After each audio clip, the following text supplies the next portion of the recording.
barangay na nagpupumiglas at nagwawala nito lang Miyerkules ang 40 mga estudyante ng Occidental Mindoro National High School sa bayan ng Mamburao. Ako na kapagdusan! Kung saan ang pangalan mo? Jenny! Jenny! Johnny daw, Johnny. May mga itinakbo sa klinik.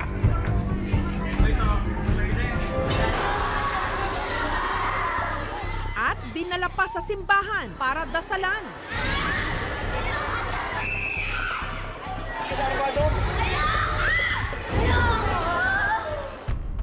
Pagdating ng aming team sa eskwelahan nito lang Biyernes, 2 araw na palang kanselado ang klase. Gumawa ng memorandum to suspend classes for 2 days para magkaroon ng clearing, mga interventions na pwede namin gawin para magkaroon ng kapayapaan ng aming paaralan. Ang magpinsang Kevin at Angelica, Lunes pa lang daw, may nararamdaman ng kakaiba. Babae po eh, nararamdaman ko po siya. Lalo na po pag sobrang lapit niya na po, pag po siya palapit na ng palapit, naninikip na po yung dibdib ko. May bumubulong po sa akin na iisa-isahin niya nga daw po yung mga pumutol sa puno.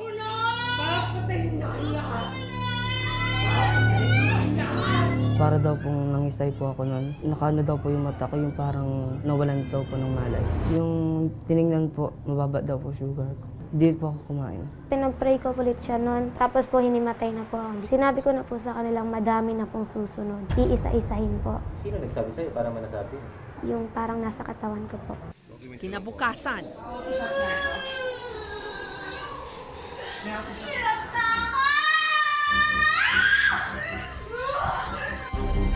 mahigit 20 pa sa mga estudyante ang sabay-sabay daw na sinapian. Yung dadamba sa akin, malaki yung boses niya kasi sabi niya, oh, gumanon talaga siya. Nanlilisik ang mata. Sobrang gulo po dahil pag merong isa dito, may 2 sa kabila, sunod-sunod na po siya. At nito lang Miyerkules ng hapon, umabot na sa 40 ang tila may sanib.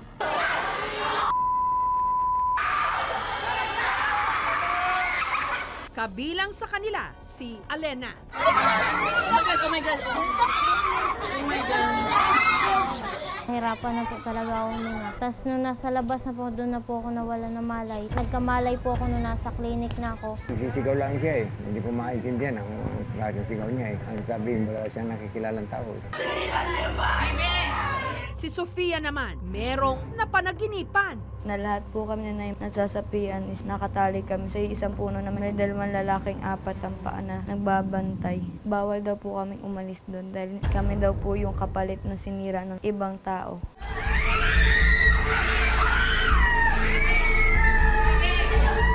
Nabulabog daw kasi ang mga elemento nung ipaputol ang puno ng duhat nung nakaraang taon. Natumba siya ng bagyo dahil makaka-apekto masyado sa pagdaan-daan ng mga bata, tinuluyan na nilang putol-putulin.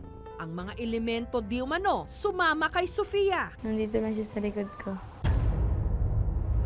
Maliit. Hindi pwede putulin yung buhok ko. Magagalit sila. Yan bang kasama mo ngayon sa likuran mo? Galing rin.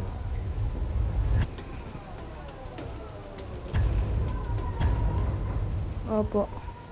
Para manasabi? Sabi niya eh. At habang kinukunan nila si Sofia, ito ang mga sumunod pang nangyari.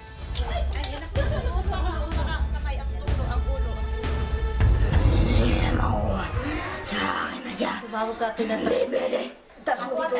Huwag naman siyang papangalan. Ay, sige. Bakit siya?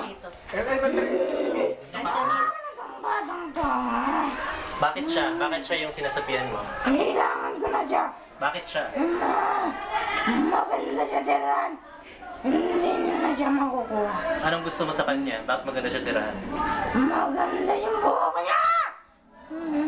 Hindi na siya makukuha sa akin. Eh kung gupitin ko yung buhok niya ngayon. Hindi! Gusto mo hindi ka makalis dito. Maya-maya pa, nahimasmasan siya. Ano nangyari? Hindi ko po alam. Wala ka naalala?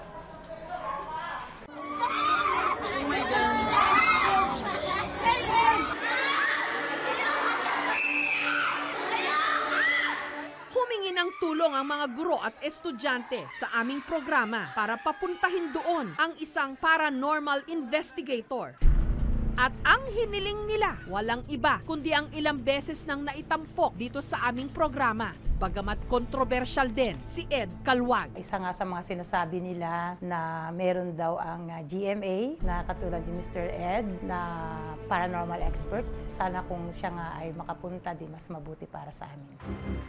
Kaya nito lang Biyernes, isinama ng aming team pa Occidental Mindoro si Ed Calwag. Una niyang pinuntahan si Sofia. Kakausapin lang kita, huwag kang mag-iinarte sa harapan ko. Anong pangalan mo? Ha? Sagot! Saan ka galing? Saan? Saan puno? Saan? Saan puno? Let's go! Bakit ka nandyan? Bakit ka nandyan? May tatay nila. Alam mo. Sino? May tatay nila. Sino pinatay nila? Yung anak ko. Yung anak mo? Ibabalik kita doon sa tirahan mo. Ha? Bibigyan ko kayo ng bagong tirahan. Pwede po ba itong isama natin sa sa school? Kasi po para maibalik natin yung nakaano sa kanya.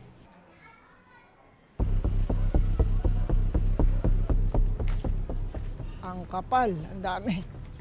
Binalikan nila ang eskwelahan.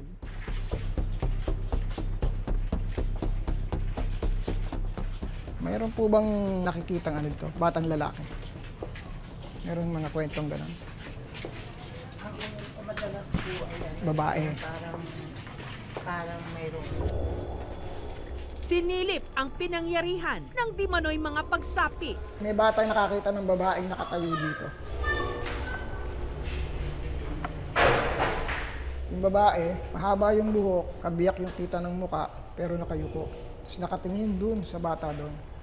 Tapos doon sa bintana, mayroong dumungaw. Pinatay nila yung anak ko. Anong kailangan gawin? Para tumigil ka? Bigyan niyo kami ng tirahan. Gagawin ko. Ihahanap ko kayo ng lugar. Ha?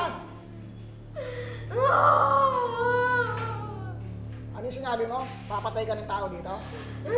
Ha? Papatay ka? Gusto mo isama kita sa anak mo? Ha? Sagot! Ano? Ha? Pinuntahan din kung saan dating nakatindig ang pinutol na puno ng duhat. Ito yung tinutukoy nilang bahay nila eh. Ayan no? Lakas. Ito na mismo. Kasi dito sila bumabalik eh. Pero okay lang po na ihanap natin sila ng lugar nila. Kasi nagagalit po talaga sila. Insenso siya para itaboy na natin sila from here. Nagsagawa ng orasyon. Infested siya ng elementals. Yung nanggugulo is totoo na nawalan sila ng bahay. Nagagalit sila kasi tinanggalan sila ng tirahan. Sila mapalitan yung lugar nila. So yun yung ginawa natin. Binigay lang natin yung gusto nila para never na nilang pakialaman yung mga bata. Pero kung ang kura paroko ng Nuestra Señora del Pilar Parish na si Monsignor Carlito Dimaano ang tatanungin. Possession talaga. Kasi sumanib ang lakas ng katawan nila. So nagdadasal kami, sigaw sila ng sigaw. Pare-parehong sinisigaw. Lalo na yung nagbell na ng alas 12, ayaw na ayaw kasi nila na makarinig ng mga panalangin. Mass hysteria siya na maituturing kasi maraming sabay-sabay na nangyari sa iisang lugar. Posibleng yung symptoms ng hysteria ma-share or ma-transfer sa ibang kasalamuhan ng tao kung saan nag-start. So usual symptoms kasi ng hysteria is extreme emotional reaction. Halimbawa, nagwawala. Meron ding mga behaviors na out of control. Yung ibang mas extreme na cases, nakakaranas sila ng hallucination. Merong nakikita o naririnig na medyo kakaiba. Kapag merong isang tao na nagpakita ng symptom ng hysteria, it actually creates tension, fear, anxiety doon sa mga taong kasalamuhan niya. And if you are vulnerable, mas magre-react ka dun sa nangyayari. Magpinsan, yung isa gutom raw, nahimatay. So yung pinsan na nakakita, siguro nung nakita niyang nahimatay, natakot siya, kinabahan siya, hindi niya alam ang gagawin. And posible na dahil sa natural na mahina yung loob niya, mas vulnerable siya na mag-react. Samantala, si Sofia dinala rin kay Monsignor para ipagdasal. Ang nakita ko sa bata ay sobrang pagod na. Kita ko po kanina, parang wala naman. Dahil ginamitan ko na po siya ng holy oil, kapag yun ang ginagamit namin, talagang may commotion. Siguro po na nawala na o umalis na. Iya, kamusta ka na? Okay lang po. Wala na nangyari sa iyong kakaiba? Wala na. Naalala mo lahat nangyari kahapon? Binasbasan rin ang eskwelahan. Totoo man o hindi ang sapi, mahirap kontrahin ang paniniwala o pakiramdam ng ilan. Ano kailangan gawin para tumigil ka? Bigyan niyo kami ng tirahan! Saang puno? Saan? Saang puno?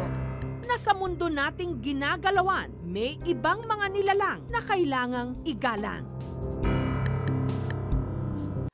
Thank you for watching, mga kapuso. Kung nagustuhan niyo po ang videong ito, subscribe na sa GMA Public Affairs YouTube channel. And don't forget to hit the bell button for our latest updates.